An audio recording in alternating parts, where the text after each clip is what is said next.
Este fato aconteceu há muitos anos atrás, lá no Ceará, numa pequena vila de Juazeiro do Norte, que ninguém lembra mais o nome.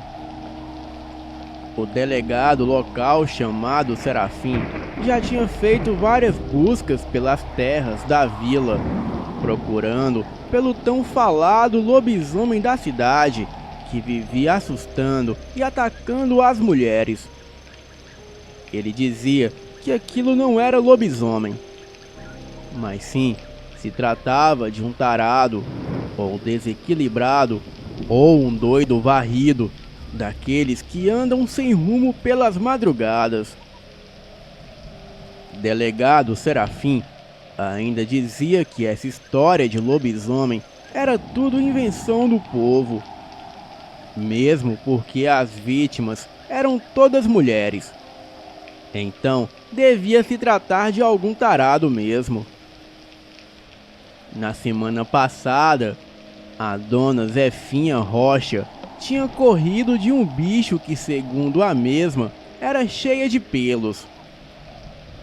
Já a dona Penha viu um cachorrão no seu terreiro numa noite de lua cheia.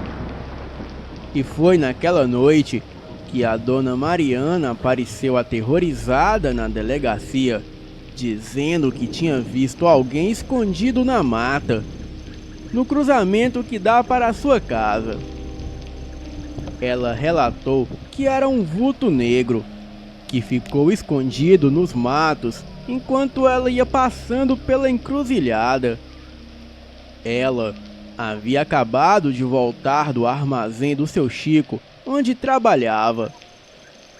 Morrendo de medo, a dona Mariana voltou e foi até a delegacia. Anda, eu estou tremendo de medo, delegado Serafim. Quando vi o lobisomem, eu voltei e vim pra cá, falou dona Mariana para o delegado. O delegado falou para ela que aquilo não era um lobisomem, mas sim algum cabra safado escondido, tentando assustar os outros. Dona Mariana estava com medo de voltar para casa. Então, o soldado Peixoto registrou o caso, e o delegado Serafim já estava encerrando seu expediente. E como Mariana ainda estava muito nervosa, ele mandou o soldado Peixoto a levar para casa. Mas quando ele botou o pé na rua, de repente chega o seu Geraldo correndo. Ele estava quase botando os bofes para fora. Seu delegado, o lobisomem apareceu lá no Sítio Triunfo. Eu e seu Manuelzão conseguimos prender o bicho, falou seu Geraldo. E dona Mariana perguntou quanto tempo fazia aquilo.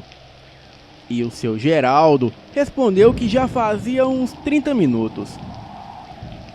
Pois é, homem, faz 1 hora que eu vi o vulto negro na encruzilhada que dá pra minha casa e pro Sítio Triunfo, falou ela.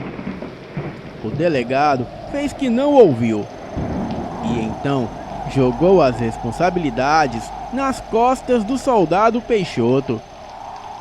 Estou livre das obrigações por hoje. O soldado Peixoto ficará de plantão.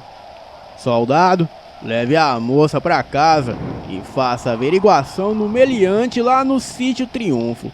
E tranque o safado na cadeia, disse o delegado, dando as costas aos três. Mas, senhor, o Sítio Triunfo fica ali mesmo, no cruzamento com a casa de dona Mariana. E foi justamente ali que ela diz ter visto o lobisomem, disse o soldado Peixoto. Que lobisomem, homem? Isso é tudo invenção desse povo, onde já se viu o homem virar bicho. E o senhor, seu Geraldo? Eu me admiro o senhor, um homem velho de família, trabalhador, chegar aqui com essa conversa de lobisomem, cabra. Soldado Peixoto, amanhã quero ver esse cabra no cadeado, falou o delegado indo embora. Peixoto terminou de registrar o caso de Dona Mariana e logo seguiram atrás do seu Geraldo, que ia contando a façanha do patrão Manuelzão, que tinha armado uma arapuca para pegar o amaldiçoado do lobisomem. Sabendo que todas as noites o bicho vinha furar o saco de farinha no depósito, seu Manuelzão mandou a mulher se trancar com as crianças em casa e armou a tocaia. Esperaram e logo viram aquele vulto negro que parou na porta do depósito. E quando ele pisou na soleira da porta do depósito, os dois cabras fecharam a porta e trancaram o bicho lá dentro. O patrão armado ficou vigiando o bicho e o seu Geraldo foi chamar o delegado. Com toda aquela história, a Dona Mariana estava mais assustada. E o pior é que a sua casa ficava perto do Sítio Triunfo. Por sorte, o soldado estava levando ela em casa. Mas na verdade, ela tinha um segredo, uma paixão pelo soldado. E isso já fazia tempo, desde quando eram crianças que brincavam junto com outros amigos. Mas ela acabara casando com outro rapaz, depois que a família dela se mudou para o Crato. 2 anos depois, ela enterrava o marido que contraiu uma dor no vazio da barriga. Então, ela acabou sozinha no Crato e decidiu voltar para Juazeiro para tentar recomeçar sua vida.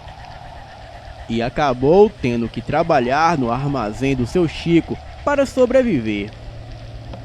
Ela adorava quando o Peixoto ia no armazém. E apesar de tímido, ele tentava puxar assunto com ela. Bem, ela queria muito estar ao lado dele, mas não naquela situação mal assombrada. O soldado misturava a felicidade de estar ao lado da moça que secretamente amava, e também de ter que enfrentar aquele mal assombrado. Bem, ele acreditava nessas coisas de assombração, e até já tinha visto coisas em suas noites de plantão. Ele estava um pouco assustado em ter que enfrentar de frente aquela coisa. Bem, tanto a casa de Dona Mariana quanto o Sítio Triunfo ficava perto da delegacia. E logo eles chegaram na encruzilhada, onde ela tinha encontrado o lobisomem. Soldado Peixoto ia deixar a moça em casa, e quando ouviram um disparo vindo do Sítio Triunfo, o soldado engatilhou a arma e pediu para Mariana e Geraldo ficassem atrás dele. E assim foram na direção do disparo. E logo chegaram à casa de farinha. No chão já se encontrava o seu Manuelzão, já sem vida, ao lado da velha espingarda. A moça começou a chorar. O seu Geraldo tentava em vão reanimar o patrão. O pescoço do morto tinha uma ferida tão grande que quase separou a cabeça do corpo. A porta do depósito de farinha estava arrombada. Não havia sinal de luta e o local estava um silêncio. Peixoto foi chegando bem perto do depósito com a sua arma preparada. E se o grilo cantasse aquela hora, ele levava chumbo. Bem, não tinha nada lá dentro como ele imaginava. E o que tinha matado seu Manuelzão já estava longe. E foi quando, de repente, eles ouviram algo na mata se mexendo, e era algo grande. Dona Mariana permanecia atrás de Peixoto. O seu Geraldo pegou a espingarda do morto e foram caminhando de arma engatilhada na direção do barulho. Peixoto sentiu a sensação de estar sendo observado. E ali era tudo escuridão. Eles sentiram uma presença maligna na mata e o soldado tinha certeza do que se escondia ali. Era o lobisomem. E de repente começaram a ouvir um rosnado e o som vinha de cima das árvores. O soldado não pensou duas vezes e atirou na direção do som. E depois do tiro não se ouviu mais aqueles barulhos. "Será que você acertou, desgraçado?" perguntou seu Geraldo. "E eu sei, nesse breu não dá pra ver um palmo à frente do meu nariz", falou o soldado Peixoto. Naquela noite, o lobisomem não deu mais nenhum sinal de vida. O dia seguinte foi de tristeza, pois era enterrado seu Manuelzão. O delegado local concluiu que a morte de Manuelzão foi obra de algum desequilibrado, já que ele era uma pessoa muito bem requisitada naquelas bandas. E de nada valeu o seu Geraldo testemunhar que prendeu o lobisomem, pois como tinha visto apenas um vulto negro, o delegado afirmou que aquilo não provava nada. Naquela mesma tarde, a polícia achou um mendigo todo estraçalhado, encontrado na mata ao lado da encruzilhada. Soldado Peixoto disse ao delegado que aquele era mais uma vítima do lobisomem.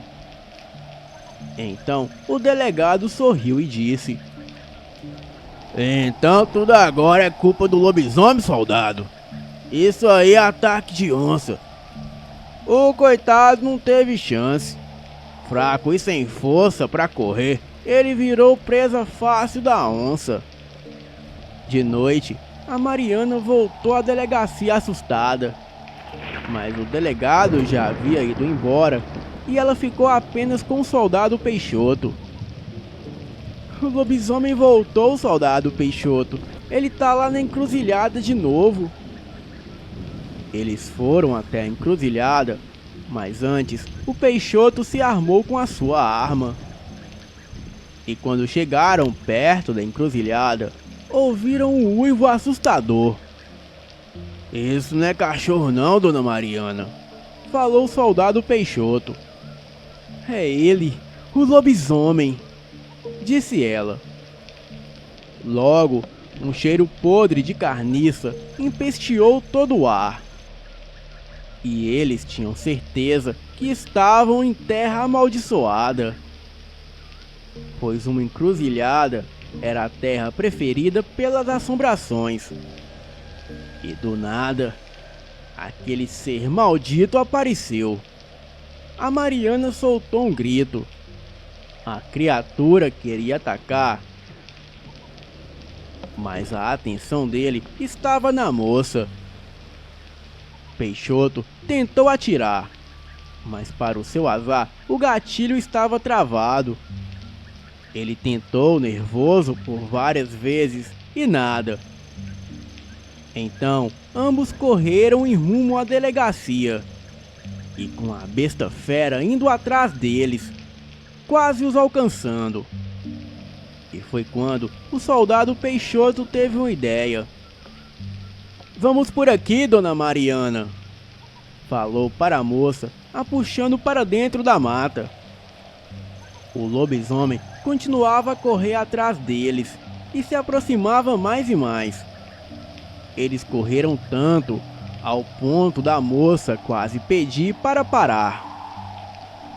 E a criatura corria sem demonstrar fadiga alguma. Numa vereda, o soldado puxou Mariana e pararam, pois ali não havia saída. A moça já se preparava para morrer. Quando o lobisomem veio na mesma velocidade e vendo que não tinha lugar para as suas presas correrem, ele saltou para cima deles. Peixoto empurrou a Dona Mariana para um lado e pulou no outro, fazendo a criatura passar direto e dar de cara com um desfiladeiro. E antes de cair, a fera soltou um último uivo, ainda no ar. E antes de morrer, pôde-se ouvir uns ganidos de dor do bicho ao cair nas pedras. Peixoto levantou Mariana do chão, perguntando se ela estava bem. Como foi que você teve essa ideia, soldado Peixoto? Perguntou Dona Mariana.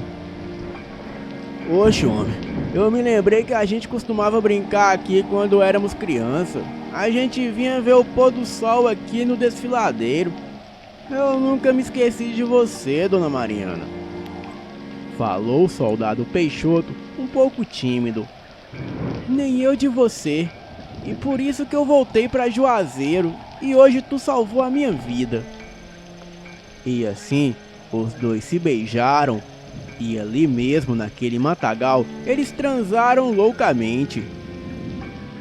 No dia seguinte, o soldado Peixoto estava louco para contar para o delegado o ocorrido com o lobisomem, provando que o delegado Serafim estava errado. Mas o delegado não apareceu naquele dia. E Peixoto imaginou que ele estivesse de cama, pois sofria de um mal no fígado.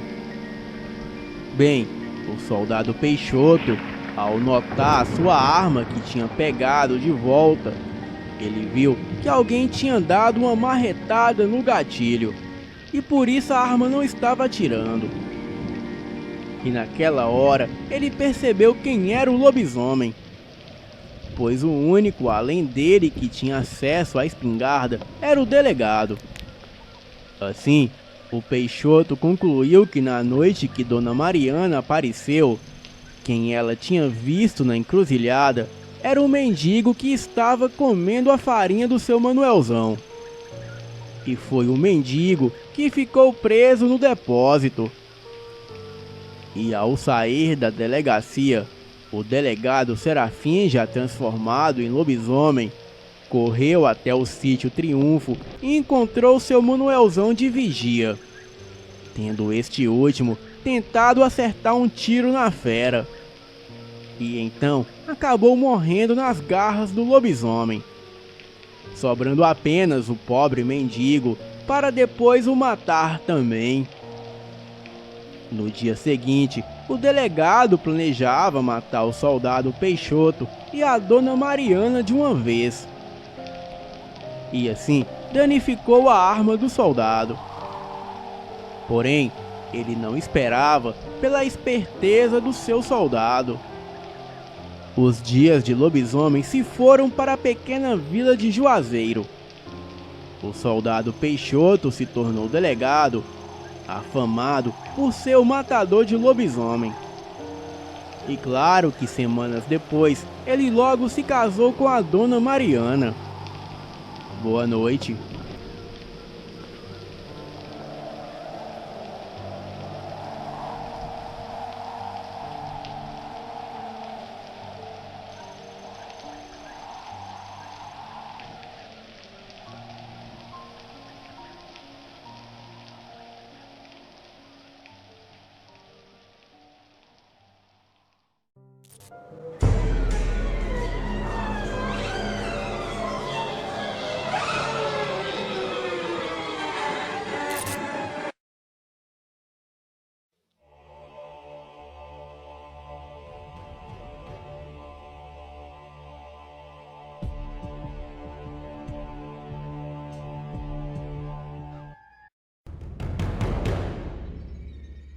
Boa noite, Fael. Eu me chamo Rafael também. Tenho 25 anos, moro em Campestre da Serra. E hoje eu trago um relato que não se passou comigo, mas sim com meu avô. E acreditem, cada palavra que narrada me contada por ele é a mais pura verdade. Mas antes de contar o relato do meu avô, eu preciso que vocês do canal entendam como é a verdadeira mula sem cabeça, bem diferente das lorotas que muitos já ouviram.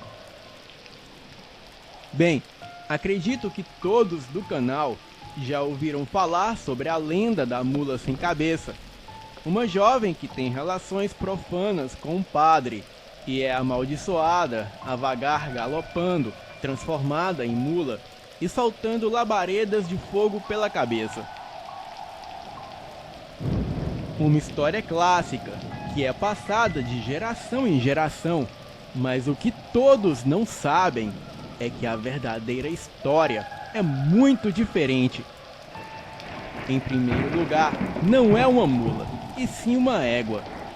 Em segundo lugar, não precisa ser uma mulher que teve relações profanas com um padre, pois a maldição se aplica tanto para mulheres como para homens. No caso do homem, o amaldiçoado se torna um enorme cavalo negro que galopa pela noite com as patas soltando faísca, e no lugar da sua cabeça saem labaredas de fogo. A diferença do cavalo sem cabeça para a égua sem cabeça é que o cavalo ele sempre corre perto de cemitérios, ou até mesmo dentro do mesmo, e ele aparece com frequência em noites de lua cheia, não que isso seja uma regra. O homem amaldiçoado, ele se torna um cavalo sem cabeça, geralmente são os filhos de relações entre mãe e filho, ou pai e filha. O amaldiçoado se transforma quando completa 18 anos. Ele tem consciência da sua transformação, então o seu objetivo é correr para a mata, e quando está transformado no cavalo sem cabeça, a criatura se sente tão perturbada que corre para os cemitérios, soltando relinchos e uivos estrondosos, fazendo muitos pensar que talvez seja o lobisomem. Muitas das vezes, o cavalo sem cabeça é galopado pelo Shadow People, o Homem das Sombras. Quem já viu o Homem das Sombras, falem aqui nos comentários. Ele é um homem mais escuro que a própria sombra e usa capa e chapéu negro. O cavalo sem cabeça, ele percorre pelo cemitério, pois o mesmo procura pela morte, mas nunca a encontrará.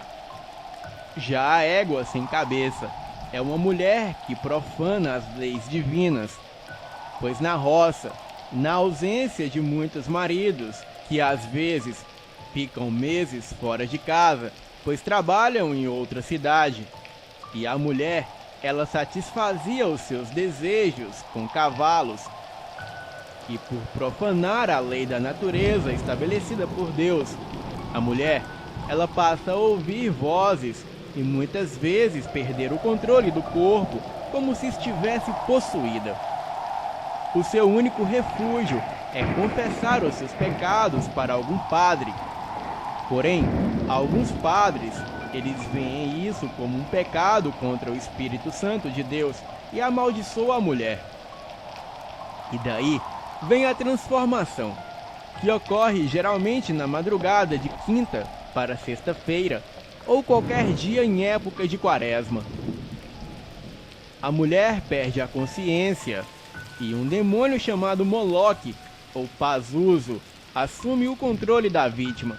O primeiro ponto é que ele, no controle do corpo da mulher, por meios mágicos, ele tira a cabeça da vítima e a esconde em um lugar onde ninguém pode achar, pois a única forma de matar uma égua sem cabeça é encontrando a sua cabeça e primeiro lhe furando os olhos.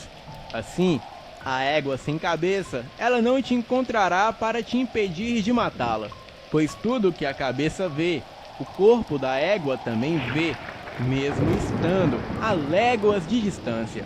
E a última coisa que o demônio vai querer é o corpo do seu hospedeiro morto. E depois de lhe furar os olhos, deve golpear fatalmente a cabeça, e assim a égua sem cabeça morre. A maldição se rompe e o corpo da égua volta a ser o corpo da mulher, porém sem cabeça. A égua sem cabeça, ela não percorre cemitérios, pois o seu lugar preferido é correr pelas estradas desertas ou em volta de igrejas, procurando o padre que a amaldiçoou. A égua sem cabeça, ela emite vários gritos estrondosos, como se fosse uma multidão de mulheres gritando. Ela também é uma enorme égua de cor amarronzada, com labaredas de fogo vermelho que saem da sua cabeça. E já o cavalo sem cabeça, as suas labaredas de fogo são alaranjadas. Bem, agora depois de tudo explicado, vamos ao relato que se passou com meu avô há muitos anos, quando ele era moço e morava em Caxias do Sul, no Rio Grande do Sul. Na cidade de Criúva, distrito de Caxias do Sul, fica a Ponte do Corfe, que é uma ponte metálica com assoalho de madeira e pilares de pedra, inaugurada no ano de 1907 entre São Manuel e Criúva, no Rio Grande do Sul, e foi construída há muito tempo. E por gerações, a ponte desenvolveu uma reputação sinistra. Pessoas desapareciam ao cruzar a ponte e não havia nenhum vestígio deixado para trás. Eles simplesmente desapareciam. Normalmente, os desaparecimentos aconteciam à noite e apenas quando as pessoas viajavam sozinhos. E por isso, os pais diziam aos filhos para não brincar perto da ponte e certamente nunca atravessá-la sozinhos, mesmo durante o dia. O povo da época faziam o caminho mais longo, rio abaixo, em vez de cruzar a ponte do Corfe sozinhos. Espalharam-se boatos de que foram fantasmas ou espíritos raivosos que causaram o desaparecimento das pessoas. Uma história dizia que a ponte era assombrada por uma jovem que se jogou de lá quando seu noivo fugiu com outra mulher. Então, esse espírito sequestra e mata pessoas porque está sempre sozinho e procurando um outro parceiro. Outra história é que os antigos espíritos da natureza tinham uma passagem entre o nosso mundo e o espiritual que ficava debaixo da ponte. E quando a ponte foi construída, ela selou o portal e prendeu os espíritos do nosso lado do portal. E furiosamente, eles arrastaram as vítimas para fora da ponte para nunca mais serem vistas. Todas essas histórias se espalharam, mas nunca houve nenhuma evidência concreta de que uma fosse verdadeira. O fato que se passou com meu avô, que se chama Ambrósio e na época tinha 21 anos, ocorreu quando ele e o seu irmão Tomás foram pescar no Rio das Antas, isso lá em meados dos anos 60. Certa noite, ele veio correndo para a cidade gritando e chorando. Ele correu para cima e para baixo na estrada principal, gritando e falando sobre a existência de uma criatura sob a ponte.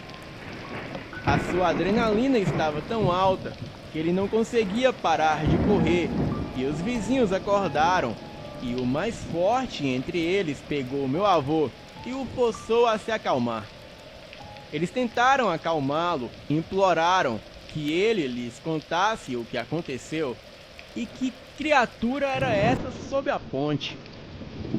O meu avô levou horas para se acalmar, repetindo constantemente a mesma frase: "É uma ponte de monstros e eles estão vindo." Então o delegado jogou meu avô na cela da delegacia até que ele se acalmasse, o que só ocorreu quando os raios do sol começaram a se espalhar no horizonte. O meu avô de repente desabou em sua cela, exausto e quase inconsciente. Os policiais lhe trouxeram água e perguntaram calmamente de novo. E embora não tivessem certeza se queriam saber a resposta, mas perguntaram o que estava sob a ponte. O meu avô engoliu a água e engasgou, recuperando o fôlego. Então ele começou. Na noite anterior, o meu avô e o seu irmão Thomas planejavam pescar tarde da noite. O rio sob a ponte fervilhava de peixes naquela época do ano, e era uma boa hora para sair e pescar, enquanto os outros pescadores dormiam. Eles juntaram os seus equipamentos de pesca e partiram. Eles saíram da cidade e seguiram pela estrada de terra que levava ao riacho. O meu avô a cavalo estava prestes a pegar a bifurcação da estrada que levava a outra ponte rio abaixo, quando seu irmão parou e disse: "Ninguém nunca pesca em Rio das Antas. Aposto que há muitas traíras lá. Devíamos tentar." Os seus olhos escuros olhando para o caminho em direção à ponte cinza que se erguia à frente deles. O meu avô bufou e respondeu: "E ser pego pela assombração, como o resto dessas pessoas? Não, obrigado. Eu quero é viver o suficiente para ver você arrumar uma namorada, Tomás." Tomás olhou para ele, então seus olhos voltaram para a ponte. "Você pode andar todo o caminho até lá, mas eu vou pescar aqui em cima." Com isso, Tomás jogou a sua vara de pescar por cima do ombro e seguiu rumo. E meu avô, deixado sozinho, vendo seu irmão seguir rumo. Então, o meu avô sentiu um arrepio subir por sua espinha, e ele rapidamente correu atrás do seu irmão, nervoso, examinando a floresta ao redor deles. E quando eles alcançaram a ponte, eles pararam. A floresta ao redor estava estranhamente quieta, além do murmúrio do riacho abaixo. Tomás respirou fundo e depois pisou dramaticamente na ponte.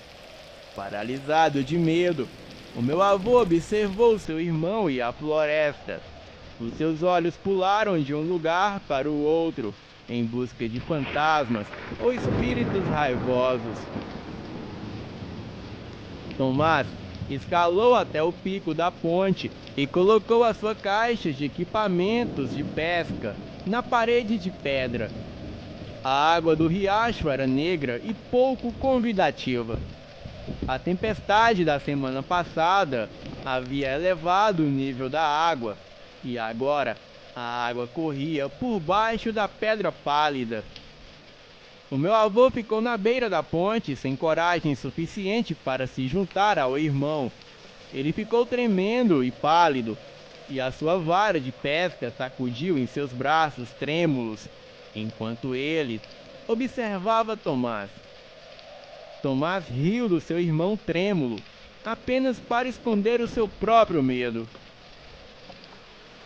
O meu avô estava profundamente apavorado, e os seus dedos tremiam muito enquanto tentava iscar o anzol. E depois de várias tentativas, ele finalmente colocou a minhoca balançando no anzol, e ele ficou atento à sua volta, levantando os braços para lançar a isca. Ele olhou uma última vez para o seu irmão, então lançou a linha na água escura abaixo. O chão tremeu violentamente quando uma grande mão cinza bateu na ponte ao lado de Tomás. O homem caiu para trás e gritou. O meu avô sentiu seus olhos se arregalarem e observou com horror. E outra grande mão agarrou a parede, e uma grande figura negra estava começando a se erguer entre eles. Tomás correu para longe da criatura que se revelava e se chocou contra a parede oposta. O rosto da criatura que olhava para os irmãos estava zangado e sombrio. Um grande olho redondo e vermelho se localizava no meio da cara da coisa, e a coisa com um pequeno nariz farejava o ar. A carranca era profunda e estável. Um rosnado baixo escapou, enquanto a criatura rosnava. Uma grande boca se revelava no meio da sua barriga, e os dentes eram pontudos e irregulares, muito parecidos com os dos lobos, e quando a fera estava erguida, elevava-se sobre a ponte. O seu peito era falho de pelos e tinha cicatrizes enormes. Uma grande gota de baba escorria do canto da boca da criatura e lentamente desceu pela barriga até as suas pernas. Meu avô sentiu as suas entranhas se soltarem e as suas pernas ficarem bambas. Tomás gritou de novo, mas foi interrompido pela mão da criatura que se lançou sobre ele, envolvendo Tomás e o apertou. O meu avô ouviu um barulho nauseante e sangue jorrou dos dedos da criatura. Ambos ficaram congelados. O sangue pingou e começou a formar uma poça na pedra. E em seguida, a criatura jogou o que sobrou de Tomás para dentro da sua enorme boca, que ficava no meio da sua barriga, e assim o mastigando e o engolindo. Muito lentamente, os olhos vermelhos da criatura foram de encontro ao meu avô, trêmulo à sua direita. E assim que os olhos do meu avô e os da criatura se encontraram, o meu avô correu, e assim que ele saiu da ponte, ele escutou o trotar de cavalo, como se muitos cavalos corressem pelo cascalho ali perto. No início ele escutava aqueles relinchos, mas os relinchos foram ficando agudos, até se transformarem em gritos de mulheres. Eram vários gritos ensurdecedores, e quando meu avô viu uma luz saindo da floresta, ele se ajoelhou ali mesmo e começou a rezar devido ao que presenciava ali. Era uma égua amarronzada, com labaredas de fogo vermelho em volta da sua cabeça, e vez ou outra, as chamas avermelhadas formavam um rosto feminino. Aquela coisa gritava, e eram gritos de mulheres. Então, a criatura passou pelo meu avô e começou a dar voltas em círculos em volta da criatura que já se encontrava fora da ponte, a uns 50 metros do meu avô. Então, a criatura que hoje conhecemos como uma pinguari deveria ter no mínimo de 3 a 4 metros de altura, e a mula sem cabeça tinha o tamanho normal de um cavalo. Mas de normal, aquilo não tinha nada. O mapinguari tentava pegar a mula, mas ela era muito rápida, a ponto de deixar faíscas para trás, além de soltar fogo pela cabeça. A mula soltava faísca pelas patas enquanto corria. Enfim, a coisa conseguiu pegar a mula com as suas mãos imensas, mas quando aquilo aproximou a mula da sua enorme boca para devorá-la, as chamas da cabeça da mula se intensificaram, a ponto de queimar profundamente uma pinguari, e o mesmo arremessou a mula para longe, e desnorteado pelo fogo que lhe atingira em cheio, ele deu alguns passos para trás, desequilibrou e caiu morro abaixo de encontro com o rio, e assim ele foi levado pela correnteza. A mula foi arremessada por alguns metros, mas logo se levantou mancando. O meu avô recuperou as forças e correu para fora da cena de batalha. Mas enquanto ele corria, ele ouvia a mula falar uma coisa. A sua voz era profunda e suave, e o meu avô sentiu seu corpo vibrar com cada palavra. E ao repetir as palavras aos policiais, ele empalideceu profundamente e começou a chorar. Pois a criatura disse: Eu te amo, Ambrósio. Nesse momento, o meu avô olhou para trás enquanto corria, pois ele reconheceu aquela voz, mas tudo o que ele pôde ver foi a mula se embrenhando na mata, e de longe se ouvia os seus gritos. Os policiais não acreditaram em sua história, obviamente, e assim o liberaram.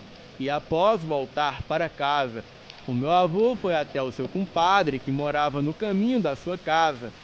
e o compadre lhe disse que a sua filha estava de cama e muito machucada, pois ela havia ido até a floresta na noite passada para recolher algumas ervas para fazer um chá, mas acabou caindo de um pequeno barranco e se machucou muito. A filha do compadre, que se chamava Carminha, era muito apaixonada pelo meu avô. Porém, o meu avô a dispensou quando soube que ela tinha um caso com um homem religioso, e mais tarde ele veio a se tornar padre. Essa história pode até parecer mentira, mas acreditem, o meu avô era um homem muito sério e jamais contaria mentiras para encobrir a morte do seu irmão, ainda mais dizendo que o seu irmão mais velho foi devorado por uma pinguari das matas. Bem, fazem 10 anos que o meu avô faleceu e eu dedico esse relato em sua homenagem. Boa noite.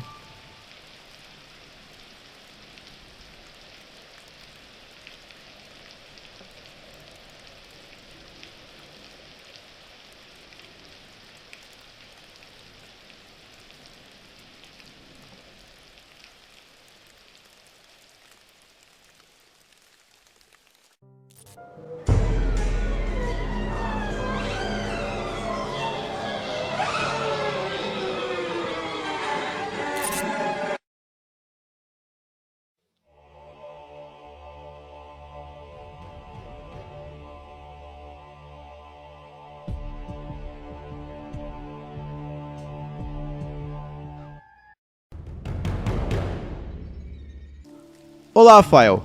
Eu me chamo Peter e moro em São Paulo. E na época deste acontecido, eu tinha apenas 6 anos.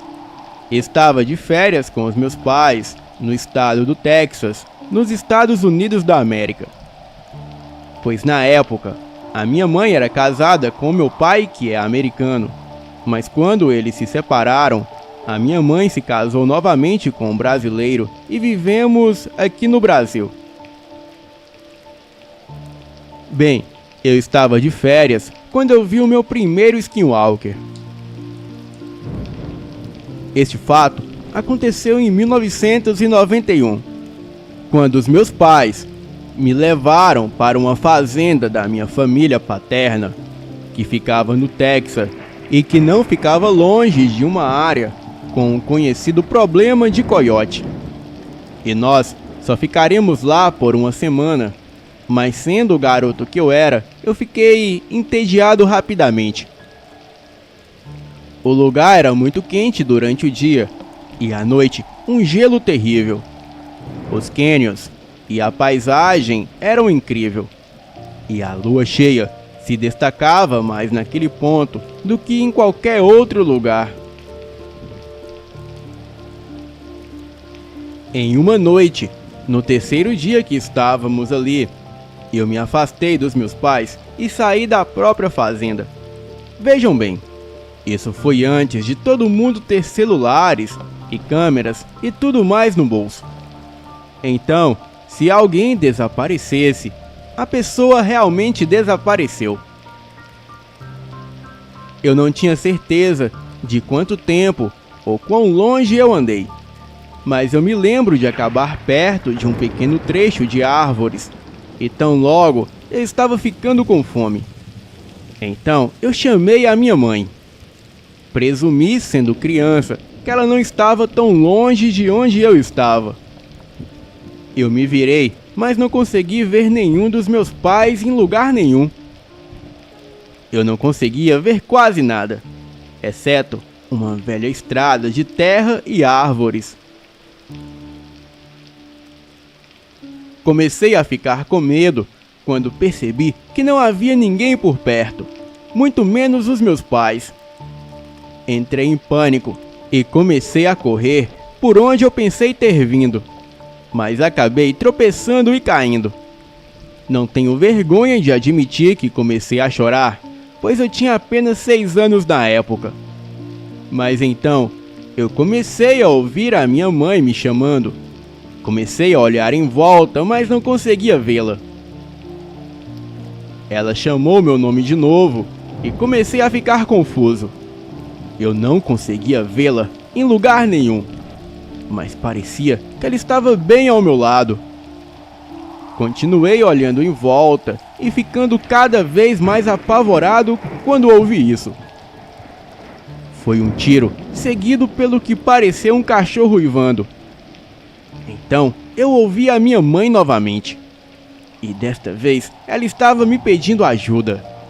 Estava implorando para que eu fosse ajudá-la. E em seguida, outro tiro.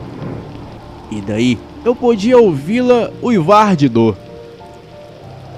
Então, um coiote veio correndo de trás de um pequeno trecho de árvores, seguido muito rapidamente por um homem alto.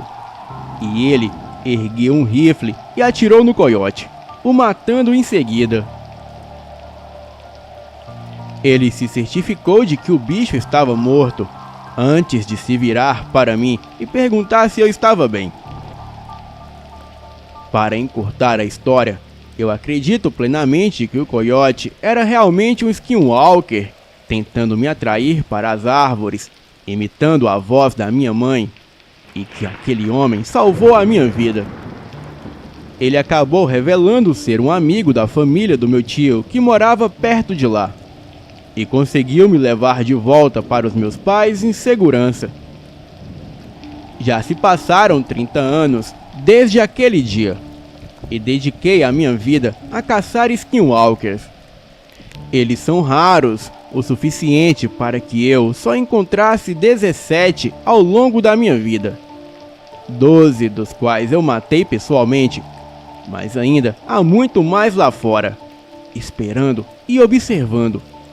Eu estou sempre pronto para o meu próximo encontro. Boa noite.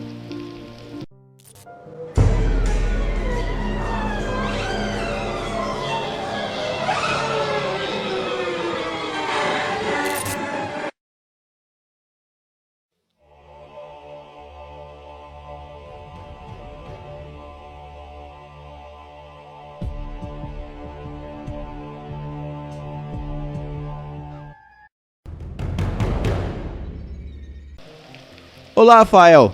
Eu me chamo Aguinaldo e hoje, como prometido, eu trago uma série de relatos para o canal e todos se passaram comigo e com a minha família. Eu moro em Campina Grande, na Paraíba, e passei a minha infância na casa dos meus avós, juntamente com os meus pais e um primo. Era uma casa enorme e antiga, com vários cômodos desabitados, inclusive alguns no quintal e por trás da casa. Eu vou contar algumas histórias acontecidas com a minha família e outras comigo, com o meu irmão e com os meus primos. Bem, para mim, as histórias são assustadoras.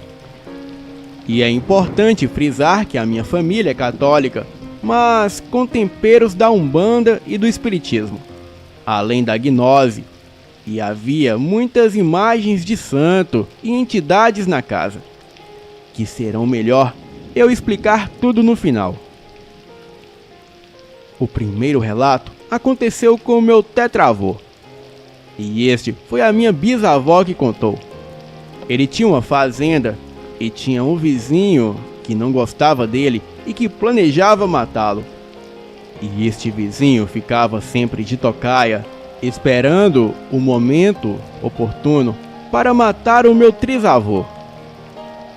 Mas ele sempre passava, ora com uma mulher ou com criança, e ora com um grupo de pessoas, de modo que o seu vizinho nunca tinha a chance de matá-lo. E perto da hora de morrer, ele chamou o meu tetravô para pedir perdão e perguntou como ele sabia da tocaia, pois sempre passava acompanhado de alguém. Ao que o meu tetravô respondeu que todas as vezes que ele passava naquele caminho, ele passava sozinho. O segundo relato aconteceu com o meu avô, quando ele era caminhoneiro, na década de 40 e 50. Ele estava vindo de uma viagem à noite e estava muito cansado. Então ele resolveu parar o caminhão fora da estrada e dormir um pouco. E quando estava acomodado, ele viu alguém batendo na janela do caminhão. E quando foi olhar, era um amigo dele que havia falecido há algum tempo. Ele ficou apavorado.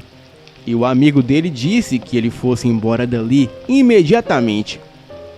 Ele não contou conversa, ligou o caminhão e foi embora. E depois, quando ele chegou em uma cidade, ele soube que tinha matado um caminhoneiro no mesmo lugar onde ele estava parado. Pouco tempo depois que ele saiu. Esse terceiro relato aconteceu comigo. Eu era criança e tinha uns 8 anos de idade. Hoje eu tenho 30. Na casa do meu avô tinha muitas antiguidades, inclusive da família, e tudo ficava exposto na sala de visitas, lugar que eu, o meu irmão e o meu primo tínhamos pavor de ir à noite. E dentre as antiguidades, tinha um par de estribos de bronze em forma de sapatos, que ficavam presos na parede em uma bandeja de zinco dourada que era do meu tetravô, o mesmo do primeiro relato. Uma noite, eu não sei porquê, eu fui na sala de visitas, que ficava no fim de um corredor, a uns 10 metros da sala de jantar, onde estavam mais pessoas. Ao chegar na sala, eu me arrepiei todo. Havia uma pessoa deitada no sofá, coberto até a cabeça com um cobertor de lã cinza, calçando os estribos. Eu corri na mesma hora, voltando em seguida, com mais algumas pessoas para constatar que não tinha ninguém lá, e que os estribos estavam na parede, no mesmo canto que deveriam estar. Relato 4. Ao lado dessa sala de visita, tinha outro corredor que dava para o quarto dos meus avós. E este quarto tinha 2 banheiros, sendo que um era desativado, pois era um banheiro antigo, enorme, e tinha uns 2,5 metros por 5 metros. Era usado como depósito, que também era onde a minha avó colocava as imagens dos santos e das entidades, e onde ficava permanentemente acesa uma vela de 7 dias. E nessa hora, à noite, o meu primo estava sozinho na cama da minha avó e começou a ficar com medo. E ele na época tinha uns 7 ou 8 anos. Ele começou a gritar pela minha avó, quando ouviu uma voz grossa vindo de dentro daquele banheiro, dizendo o seguinte: "Pera aí, que eu te acudo." Ele disparou de dentro do quarto para a sala de jantar chorando, e então fomos até o banheiro e lá estava vazio. Comigo foi apenas aquela experiência, mas o meu irmão e o meu primo sempre viam mãos brancas e pretas aparecendo na sala de visitas, e sombras de cabeças no quintal, onde não havia ninguém. Uma noite, um incêndio no banheiro, causado pela vela de 7 dias, destruiu todas as imagens também de entidades que haviam lá. E hoje não vemos mais nada, mas ainda me lembro daquelas coisas. Bem, eu sou evangélico hoje, e sei que Cristo me protege do mal, e sempre peço também pela minha família. Mas sei que aquela casa ainda tem algo de apavorante que me incomoda até hoje. Boa noite.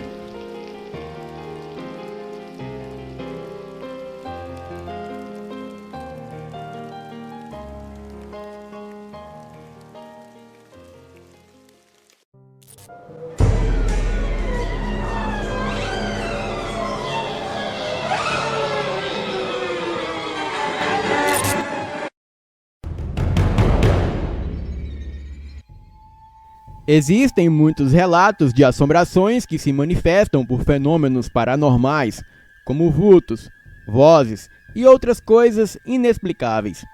Mas ali, em Borda da Mata, o diabo apareceu para todo mundo em sua forma real. Um homem branco, alto, de cabelos longos e negros, pés de bode, e se apresentava como Chiquinho. talvez por ser um nome popular da época. Bem, eu vou contar como tudo aconteceu. O meu nome é Carlos. Eu fui criado pelos meus pais e pelos meus finados avós quando criança. E o meu avô José contava uma história que eu nunca mais esqueci. Segue a história. Vieram de Portugal 2 imigrantes e se instalaram na minha cidade, Pouso Alegre. E com os bolsos cheios de dinheiro, logo começaram a prosperar. Compraram uma propriedade aqui e outra ali. Porém, uma briga entre eles fez com que eles se separassem. E dos 2 imigrantes portugueses, o mais esperto deu um golpe e levou quase todo o dinheiro que os 2 tinham. E o que foi lesado, ele pegou o que lhe restou e se mudou para a borda da mata, onde comprou uma pequena propriedade e ali se instalou com a sua esposa. E claro, revoltado com o golpe que havia sofrido por parte do amigo que veio com ele de Portugal, logo, esse imigrante fez uma promessa. E essa promessa ele fez justamente para o capeta. Ele dizia que se ele enriquecesse novamente, e se ele voltasse a ser uma pessoa rica como foi, ele daria a sua filha primogênita em casamento para o capeta. Daí em diante, o que se sabe é que aquela pequena propriedade se tornou uma grande fazenda. E mais que isso, esse imigrante começou a prosperar e logo começou a contratar muitos empregados para o trabalho na fazenda. Ele não parava de crescer, a propriedade não parava de produzir, e o fazendeiro, aquele que sofreu aquele golpe por parte do seu amigo, assim que ele viu que estava voltando a enriquecer, voltando a ter muito capital, ele esqueceu a sua promessa. Aquela promessa de que quando estava na pior, de que ele seria capaz de dar a sua filha primogênita em casamento ao diabo, desde que ele voltasse a ficar rico. Mas ele esqueceu a promessa, e a sua esposa engravidou, e ele dizia a todos que seria um menino. Mas o destino não quis assim, e nasceu uma linda menina, a sua primogênita. Um certo dia, um forasteiro bateu no portão da sua propriedade pedindo trabalho ao fazendeiro, e ele foi contratado. E assim começou a trabalhar e lá se alojou no porão do casarão. E com o passar do tempo, a menina foi se desenvolvendo e se tornando uma linda mocinha. E ele, o trabalhador que há tantos anos ali morava naquela propriedade, começou a se encantar cada vez mais pela linda jovem, agora já com seus quase 14 anos. E tudo caminhava em paz, e a fazenda só prosperando, mas de repente começaram a ouvir barulhos no porão, choros, gritos, ventanias, pessoas gritando, assombrações que vinham da mata, manchas de sangue nas paredes, e essas perturbações estavam cada vez maior. O que seriam esses barulhos, esses gemidos, esses gritos e todos aqueles fenômenos paranormais? Bem, alguma coisa tinha que ser feita. Então, a esposa do fazendeiro foi até a capela da cidade, de Borda da Mata, e pediu ajuda ao padre, que era o responsável pela capela, que inclusive estava de viagem marcada e que não poderia ser adiada. Então aquele monsenhor, que se chama Sintra, ele designou um padre de ouro fino, porque o desespero daquela mulher era muito grande. O padre foi até onde aqueles fenômenos aconteciam e benzeu, rezou, porém nada mudou. Todos estavam extremamente assustados, pois eram barulhos, gemidos e até mesmo relatos de lobisomens que apareciam pela localidade. E quando o Monsenhor Sintra voltou de viagem, ele chegou e assumiu a missão. Ele foi até a propriedade, benzeu a casa cômodo por cômodo, pois a casa da fazenda é grande e tem vários cômodos. Ele benzeu o casarão, e ao chegar no porão, exatamente onde morava aquele trabalhador que foi contratado pelo fazendeiro, ele morava ali no porão. Porém, já havia dias que ele havia sumido. E na hora em que o Monsenhor chegou, ele ouviu uma voz pavorosa, uma voz horrenda. Vamos dizer assim que as boas-vindas foram dadas por uma voz, mas não se via ninguém. Não se via nada. Porém, ouviram um boa noite. O Monsenhor ficou todo arrepiado. Ele olhou para um lado, olhou para o outro e perguntou: "Quem está aí?" "Sou eu, o diabo." E naquele momento, as coisas começaram então a cair, e um forte vento rangindo, e um fedor de enxofre. E para não deixar dúvidas, ali estava o capeta materializado. E o padre agora face a face com o demônio, e com uma voz de autoridade, o padre exigia que o demônio voltasse para onde veio, e ele expulsou o demônio.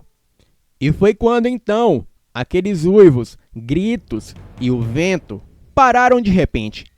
Então o demônio disse: eu vou, mas assim que você morrer, eu volto." E assim, o demônio foi expulso, prometendo voltar.